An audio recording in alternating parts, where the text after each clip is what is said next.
खिले न खिले, ले काल कुठार लिए है खड़ा, तन कोमल है चोट झिले न झिले। ले ओम का नाम अरी रसना, कल प्रातः को जाने हिले न हिले। कल प्रातः को जाने हिले न हिले। बहुत ही सुंदर भावपूर्ण हमारे आर्य समाज घरौंडा के संरक्षक माननीय शास्त्री जी ने जीवन और मृत्यु पर अपने विचार रखे। बच्चों, जीवन के अंदर चार ऐसे महत्वपूर्ण जीवन के हर व्यक्ति के साथ संबंध हैं जिनसे संसार का प्रत्येक व्यक्ति बंधा हुआ है, प्रत्येक व्यक्ति का संबंध उनसे जुड़ा हुआ है। और उन चारों का जो संबंध है बच्चों, ठीक वैसे ही है जैसे हमारे साथ छाया का होता है, परछाई का होता है। जब आप चलते हो ना प्रकाश में, तो आपके साथ एक परछाई होती है ना, आपकी छाया होती है ना। और अगर आप सोचे छाया को मैं अलग कर दूं, जब हम छोटे छोटे थे तो छाया को भी पकड़ा करते थे हम। हमारे बड़े कहा करते थे, देखो ये तुम्हारे से बड़ा आगे आगे जा रहा है, इसको पकड़ो। तो हम परछाई को पकड़ते थे। तो क्या परछाई हम पकड़ लेते थे? जितना हम भागते थे उतना वो परछाई भागती थी। तो ठीक ऐसे जीवन के अंदर है कि जो चार संबंध हैं, चार जो हमारे संयोग हैं, वो परछाई की तरह हैं। वो कौन कौन से हैं? जन्म, फल, जन्म, कर्म, जन्म, कर्म, फल और मृत्यु। कौन कौन वे? जन्म, बोलो मेरे साथ, जन्म, कर्म, फल, मृत्यु। जन्म, कर्म, फल, मृत्यु। ये चार संबंध ऐसे हैं बच्चों जिनसे संसार का प्रत्येक व्यक्ति जुड़ा हुआ है, प्रत्येक व्यक्ति बंधा हुआ है। जन्म जिसका हुआ है तो कर्म उसे करना पड़ता है, ठीक है। हम जागते वक्त ही कर्म नहीं करते बच्चों, हम सोते वक्त भी कर्म करते हैं, एकांत में बैठे हुए भी कर्म करते हैं, मौन रहते हुए भी हम कर्म करते हैं। इसीलिए ऋषिदत्त महाराज ने रात को सोने से पहले कुछ मंत्रों का विधान किया कि यह संसार के लोगों, तुम गहरी निद्रा में सोने के लिए जा रहे हो और सोने से पहले आप ईश्वर का ध्यान करके, ईश्वर का चिंतन करके और अपने इस पंचभूत के शरीर के अंदर जो आपका मन है, उस मन को सुसंकल्पित करने के लिए आप इन मंत्रों का पाठ करके शयन करो, आप सो। क्योंकि सोते वक्त भी हम सपने देखते हैं ना, पता नहीं कहाँ कहाँ घूम जाते हैं, पता नहीं किससे लड़ जाते हैं, किससे झगड़ जाते हैं, किसके साथ कोई सामान का छीना झपटी कर लेते हैं। कई बच्चों को तो मैंने देखा है रात को ही बुलाना शुरू कर देंगे, ये काम नहीं करना ऐसे, क्योंकि दिन भर वो लड़ते हैं आपस में और वही सपने में जो है ना रात को बोलने लगते हैं। हमारे वाले कई बार जो है ना, वो हमारा छोटे वाले को पिप्पी कहा करते हैं, बड़ा वाला चिढ़ाने के लिए। तो मैंने कई बार सुना उसको, यहाँ 2.5-3 महीना रहे मेरे पास, तो एक दिन मैं सुना सोते हुए कहता है पिप्पी। मैंने कहा है, फिर मैंने सुबह कहा, मैंने कहा भाई पिप्पी पुप्पी बंद कर दे यार, तो सोने में उसको बोलना शुरू कर दिया। तो कहने का मतलब ये है कि हम रात को सोते समय भी कुछ न कुछ हमें बड़बड़ाते रहते हैं। तो ऋषि ने लिखा कि रात को सोने से पहले आप इन शिव संकल्प के मंत्रों का पाठ करो। और हमने अपनी ऋषियों की संस्कृति को छोड़ दिया और हमने अपनी पश्चात संस्कृति को अपना लिया। ऋषियों ने कहा कि मंत्र पाठ करके सो, ऋषियों ने कहा कि ओम का जाप करके सो, ऋषियों ने कहा गायत्री मंत्र का जाप करके सो, पर हम क्या देख करके सोते हैं? क्या देख करके सोते हो? टेलीविज़न देख करके सोते हो? हाँ, मोबाइल में कुछ देख करके सोते हो? कोई गायत्री मंत्र पढ़ करके सोता है क्या बच्चों? सारे के सारे मोबाइल देख करके सोते हैं, मोबाइल में कुछ सुन करके देख करके सोते हो। और उसी का परिणाम है कि आज बढ़ती उम्र के साथ साथ लोगों को नींद नहीं आ रही, और नींद लाने के लिए फिर क्या करते हैं? गोलियां खाते हैं ना। पर ऋषियों ने कहा कि अगर तुम गोलियों से बचना है और स्वास्थ्य की रक्षा करना है, मन को स्वस्थ रखना है, तो आपने सोने से पहले इन मंत्रों का पाठ करो। मंत्र कहते हैं बच्चों विचार को। जैसे विचार लेकर के आप सोओगे ना, उसी प्रकार की आपको नींद आएगी। अगर आप बुराइयों से भरे हुए विचार लेकर के सोओगी तो रात को बुराइयों वाले सपने देखोगे। अगर आप अच्छाइयों से भरे हुए विचार लेकर के आप सोएंगे तो आप अच्छाइयों से भरे हुए आप सपने देखोगे। तो आपने क्या देखना है? बुराइयां देखना है कि अच्छाइयां देखना है ना? तो अच्छाइयों को देखने के लिए एक संकल्प ले लो बच्चों। जीवन में दो चीजें हैं, एक समय और एक समझ। तुम्हारे पास अभी समय है और तुम अपना सौभाग्य समझो कि आर्य समाज में तुम्हें आने का सुअवसर मिला है।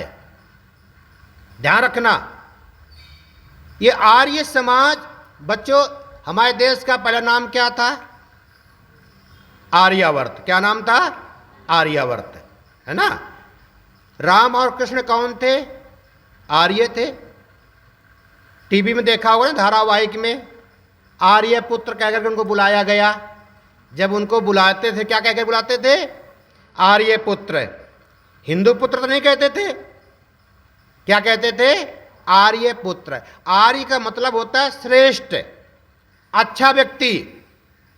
तो अच्छाई को आप जीवन में ग्रहण करना चाहते हो या नहीं करना चाहते?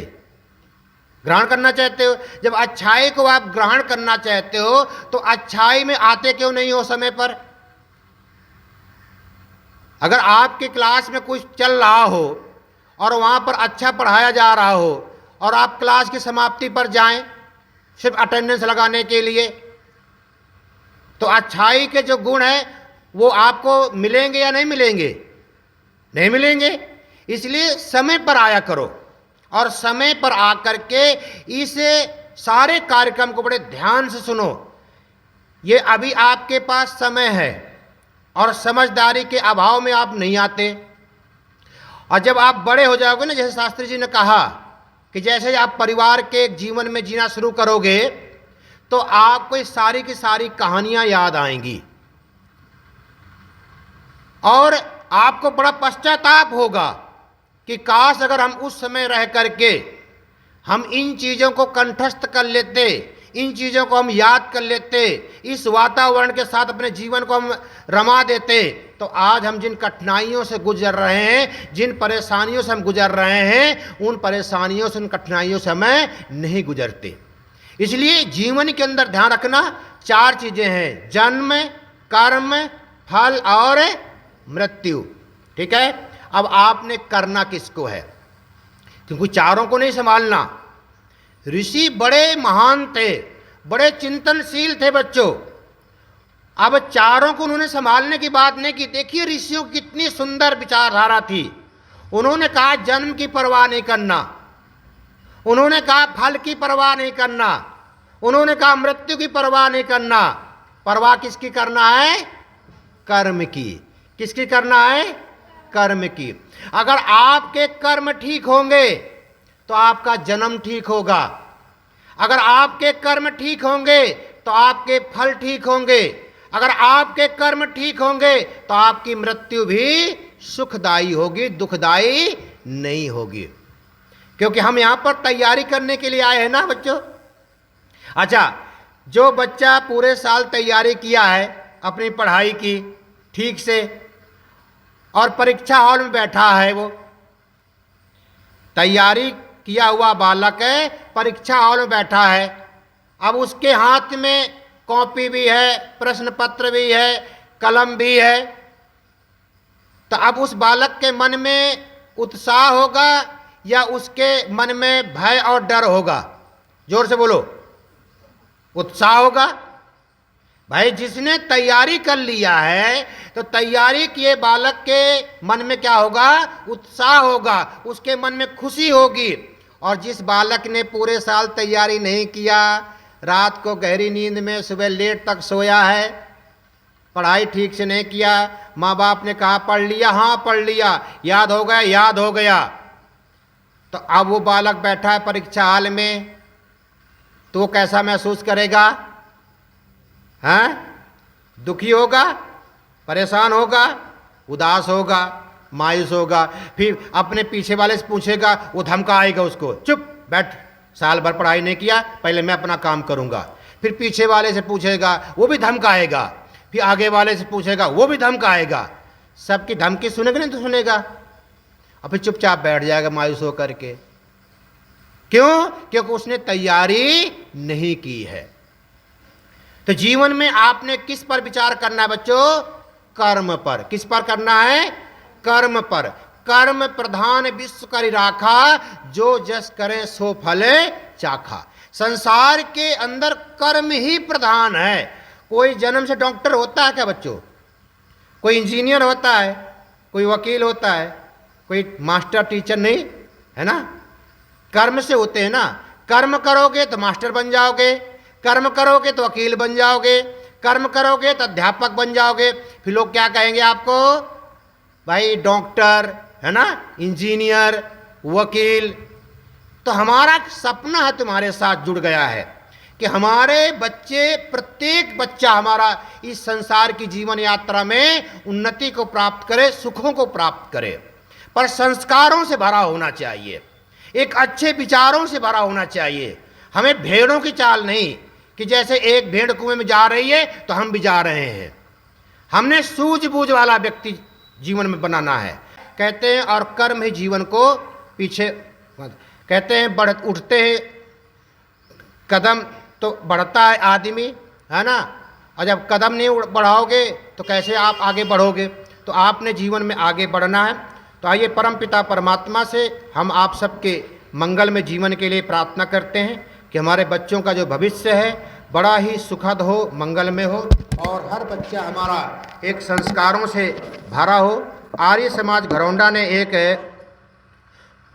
एक योजना बनाई हुई है। देखिए, जो पुण्यों का फल है ना, वो जीवन में आपने अगर अपनी पवित्र कमाई में से कहीं सार्वजनिक स्थानों पर वाटर कूलर लगा दिया, हाँ, और जब कोई भी पिएगा ना आते जाते, तो आपको उसका पुण्य मिलेगा। अगर आपने कोई सड़क बना दिया, अब हम कई बार देखते हैं कि रास्ते में हम जा रहे हैं, किसी बच्चे ने, शरारती बच्चे ने केले का छिलका फेंक दिया, तो जो समझदार होते क्या करेंगे? अपने साधन को रोकेंगे, उतरेंगे और उस सार्वजनिक स्थान जहाँ से खतरा होने वाला है उस छिलके को साइड में फेंक देंगे। तो एक संसार में बने हुए, एक सिस्टम बने हुए हैं। तो यहाँ पर एक विद्वानों के लिए रसोई तैयार की जा रही है, जो काफ़ी समय से उसका अभाव था। तो जो हमारी ये कार्यकारिणी है, इनके मन में विचार आया और पुरोहित के लिए भी मन में भाव उत्पन्न हुए, तो इन्होंने एक रसोई बनाने का संकल्प लिया है। तो आप जो भी हमारे दानदाता हैं, जैसा आप सबको पता है कि आर्य समाज घरौंडा के अंदर खुद की अपनी कोई इनकम नहीं है, और जितने भी कार्य हो रहे हैं बड़े दूर दूर से फ़ोन आते हैं और लोग कहते हैं कि कई लोग तो पूछते, शास्त्री जी कितनी इनकम है आपके आर्य समाज में? मैंने कहा इनकम तो एक भी नहीं है।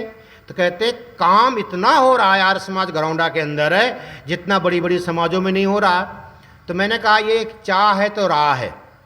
काम होता है मन के भावों से, एक होता है मन की शक्ति और एक होती है धन की शक्ति। तो मैंने कहा हमारे आर्य समाज घरौंडा के अधिकारियों के पास धन तो नहीं है पर मन की शक्ति है, और मन की शक्ति जिसके पास होती है ना, वो धन उनके सामने कमज़ोर पड़ जाता है, फीका पड़ जाता है। हमने देखा है लोगों के पास मन नहीं है पर धन बहुत सारा है, और बाद में वो धन जो है ना, मैं ऐसे ऐसे लोगों को पेट्रोल भी गाड़ी में डलवाते और रास्ते में रुकना पड़ता है। उनको 4 बार कहते हैं अरे पेट्रोल पंप में गाड़ी खड़ी है, खुद का पेट्रोल पंप है, 200 रुपये का पेट्रोल पड़ा है और 1 हफ्ते पहले का पड़ा हुआ है। 200 रुपये का पेट्रोल क्या आता है भैया? तो हमें जीवन के अंदर ध्यान रखना, फिर परेशानी, खुद भी परेशान और दूसरे को भी परेशान में डालना। तो इसलिए जीवन के अंदर हमें धन की शक्ति के साथ साथ हमने मन की शक्ति को जगाना है और मन की शक्ति को जगा करके जीवन में हमें सुखों को प्राप्त करना है। तो आइए परमपिता परमात्मा से सभी बच्चों के लिए मंगलमय जीवन के लिए प्रार्थना, शांति पाठ। ओम देहु शांतिरंतरिक्षवं शांति पृथिवी शांतिरापा शांतिरोषधयः शांति वनस्पतयः शांति विश्वे देवा शांति ब्रह्मा शांति सर्वं शांति शांतिरेव शांति सामा शांतिरेधि। ओम शांति शांति शांति। ओम। जो बोले सो अभय।